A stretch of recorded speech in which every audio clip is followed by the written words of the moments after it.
What comes into your mind when you hear of street children? Street children are children who live and work on the streets without the care or protection of a responsible adult.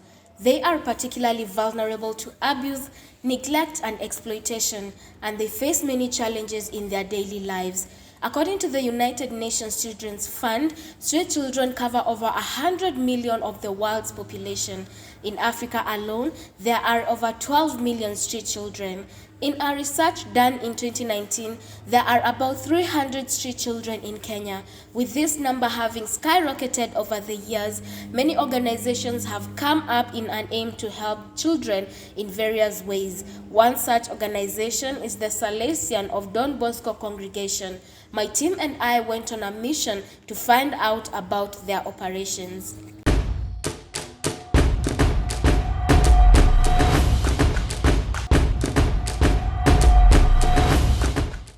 We have 5 major communities, and our major apostolate, especially here at Don Bosco Utume, being a theological college, our students are coming from all over the world with different expertise in handling the young people. So we send them to different locations in Nairobi and beyond Nairobi, where they interact with the young people, especially those most in need. And we go mostly to areas that are poor. We go to parishes, and the most important one is the street project that we normally run. So, what exactly is the street project, or most importantly, how does it work? When the brothers go to the street, they start by building a rapport with the few children they find, and through them, they develop a link that connects them to even a larger street children community. But they do not take them in immediately. The brothers use a period of between 3 to 6 months to be even more familiar with the children, with the main objective of the process being to evaluate the level of willingness of these children to be rehabilitated. Once we have identified them, we pick them up. Once we pick them up, we have a center here at the gate there where we do the rehabilitation process of 3 months. Once they are rehabilitated, we move them to another community nearby where they begin formal primary education. And once they finish primary education, some of them will go to secondary school, and some of them we may want to give them technical skills until we see that the young people are moved from miserable life to a life, dignified state of life where they would be able to stand by themselves, help their families, and contribute something to the economy of the country. Father Mark, the director of Don Bosco Utume, says they are passionate about helping these children, but what exactly is the cause of them being on the street?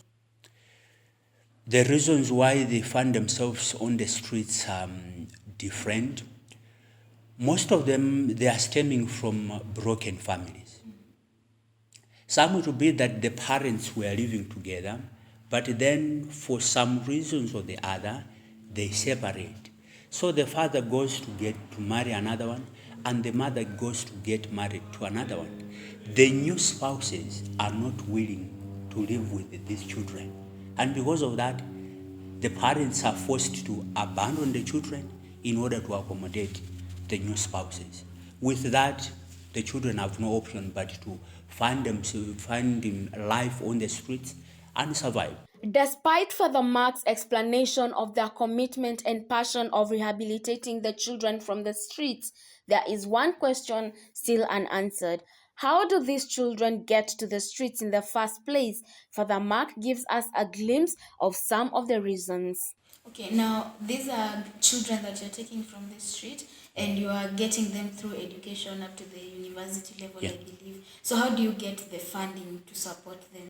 We do not have income generation activities. Mostly we rely on well-wishers who come forward to see that our works for the benefit of their society, the benefit of the families. And so we always approach any who may be willing to assist us in this regard.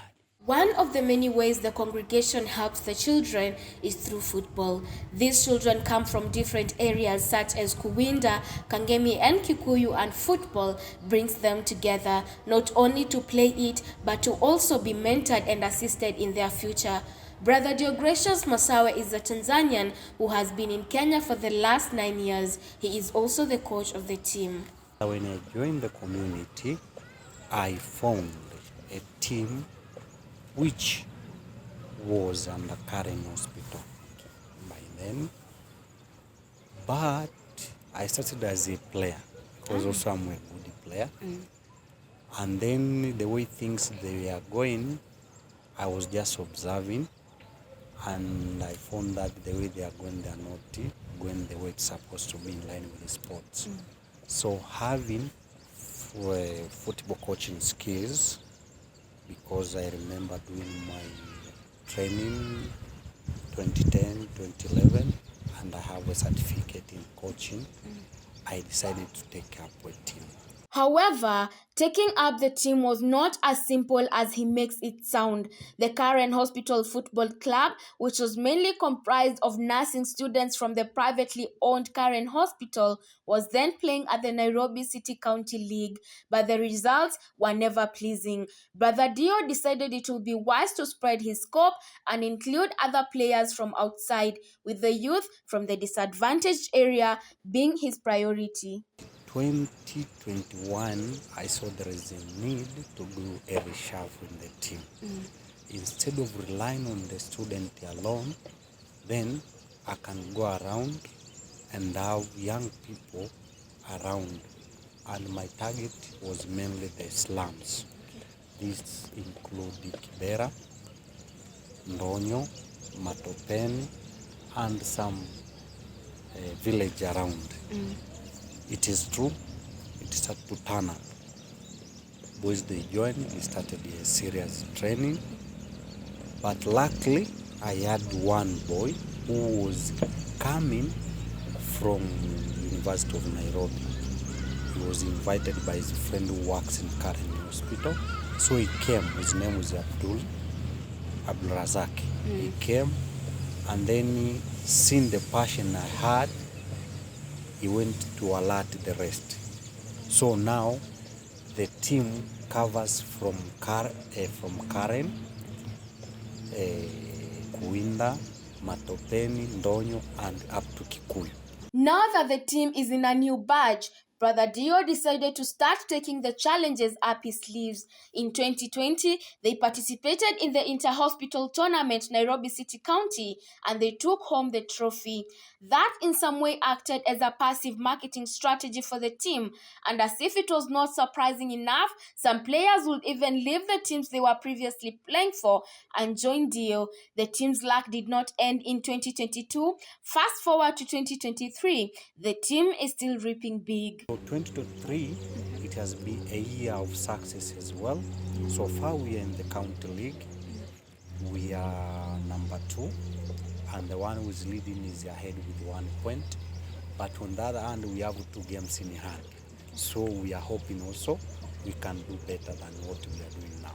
Right now, the team has 35 regular players, and the number is still rising due to some of them being involved in other activities such as studies and working. Training sessions are scheduled on Tuesdays and Wednesdays from 4 p.m. till 6. Most of the players have a street story. They have gone through so much, and Don Bosco has been an outlet for their bad experiences, and football has envisioned in them a future. Geoffrey Sembe is one of the players whose life has turned around. At the age of 26, he is able to provide for himself and his family. He explains life before Don Bosco. So actually, my father sana Temo tukiwa wadogo alikuwa msia kumu into pombe. Alafu napata most of the time alikuwa akilewa. Kwa najua tu from far, nasikia sauti yake, naanza tu kuogopa, napata tunaanza kujificha. So unapata hiyo time alifika kwa nyumba, ameanza vita kuvurugana nini. So unapata pia ili tusumbua mentally.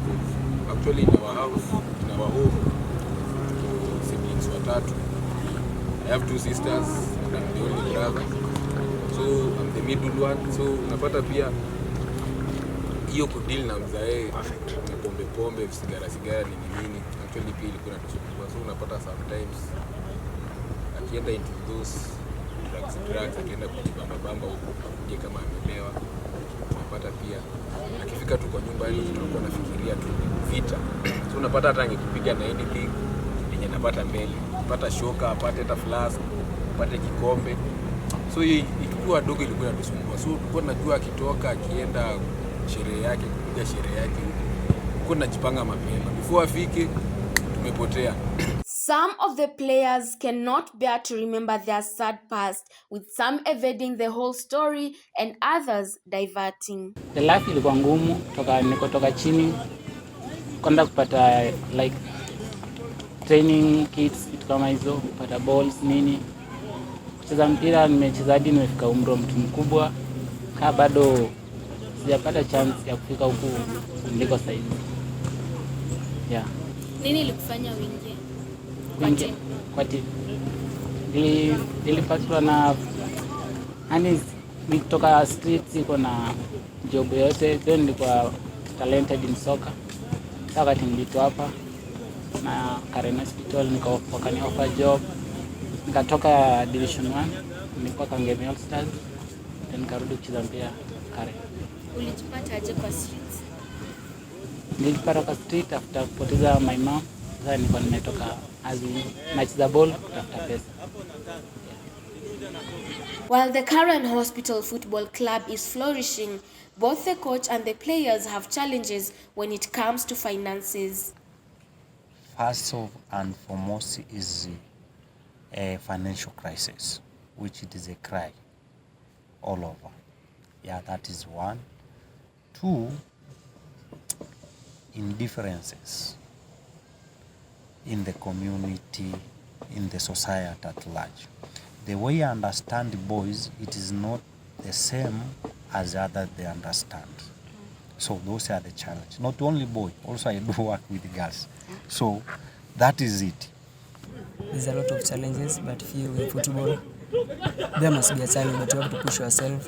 Some of the challenges like training, you have to push yourself from where you come from because you are aiming far, and other challenges is that place where you are coming from and where you're heading to the training session is a bit far, but we have to push ourselves forward.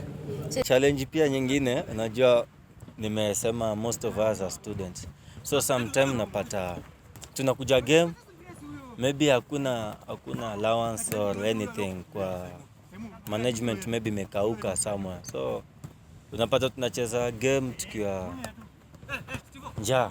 The Karen Hospital is currently the only financing organization supporting the team. We spoke to the chairperson of the financing team, Duncan Luvayo, who is also the head of research at the Karen Hospital. He explains how they fund the team and handle the challenges. He begins by a brief story of the team way before Brother Dio came into the picture. The team started way back in 2017, but that time we used just to play friendlies, and we took one of our directors, who is Anthony Gikonyo, to be the patron of the team. Now he started funding us the small friendlies. He started funding from his pocket. So then we graduated. When we had nursing school, we developed we were encouraged to have a football team. That's from the competition that we had from schools, medical colleges, and we seemed that we were doing well. So we decided, let us do competitive. When a new DCEO, Deputy Chief Executive Officer, came in, he encouraged us now to go to County League. Now, with County League, we seeked funds from the management of the Karen Hospital. Indeed, this is the 3rd season they've been sponsoring the team. If maybe the funding is small, then director could chip in, and is still chipping in at the moment. Once the money is given to the group, do you monitor what the money does? Yes, we do monitor. We have a treasurer with us, who keeps record and track record of the money, and we are accountable for that, because if you are funded by the hospital, by the organization, they'll need you to be accountable for it. But the hospital's aid to the team does not only end at the field. Duncan mentions that sometimes if they encounter a player with other skills other than playing football and might be in need of a job, they take them in. This not only helps the individual player into having a chance of earning an extra income, but also helps the team maintain strong players. We have like 5, 6 that we assess their need, and when we get chance at Karenosto, we give them chance to do. But that is on need levels, because they have different needs. Some students, we cannot give students work because they're full-time. But we look at the other players that are coming from other needy. Even we took other players from other teams that the teams, the other teams had promised them employment, but they were not paying them. Then the guys came to train with us and they complained about that, and then we decided, yes, let us give them something to do so that we can retain them in our team. Everyone has a future, and so are these young people on the field, dreaming that one day they will be major players in national and international teams. Actually Kenya, nasema any team yenye tunaweza itwa inapata opportunity kwenda kuchezea. Ni ile ndogo kabisa, kama mimi tuseme timu kama Sofapaka ama ile kubwa yenye tunajua FC ama Gor, tunafurahia. I would like to play for Ulinzi Stars, and maybe God willing, if I'll be going far away, I love to play for Arsenal. In the near future, to have a complex sport academy which will carry both gender, where they'll have a home, a place known as a home, they'll have a place known as a playground where they can show their talents.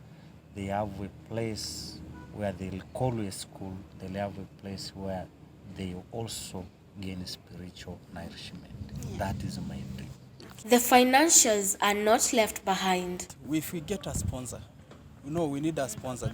We need a sponsor apart from the current hospital. We need an external sponsor that can carry this team with some weight and to move the ladder from county league to regional, and we want to climb the ladder with merit, not buying a slot like other teams.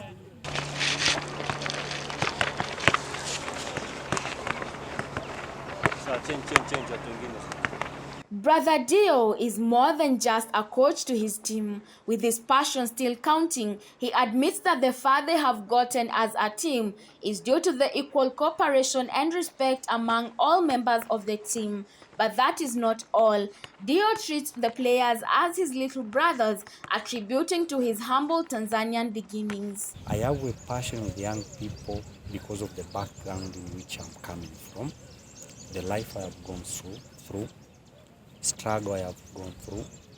They make me to love young people because I see they need someone to show them the right path. And I decided to take the side of sport because the only way I can help them to nurture their talents. Right now, as we are speaking, some few players have been successful. One, 2021 itself, he came to me looking for the recommendation letter to join FC Leopards Youth. And I'm sure he is happy and is doing well. Coach Masai actually, naweza sema actually, apart from yeye kukuwa brother na kuwa coach, naweza sema it's like our elder brother, because amekuwa ni msee mwenye ya understanding, so shida zako zote ukiwa tunazo ukimwambia ni msee anakuelewa, atakupea ma options. It is clear that the work of the Salesian of Don Bosco congregation is making a significant impact on the lives of these boys, and it serves as a powerful reminder of the positive difference that can be made through sports and community involvement. Not only has the program provided a sense of purpose and belonging for these boys, but it has also equipped them with valuable skills such as teamwork, discipline, and perseverance. These boys are now able to dream of a brighter future and have the tools to make those dreams a reality in this field of dreams.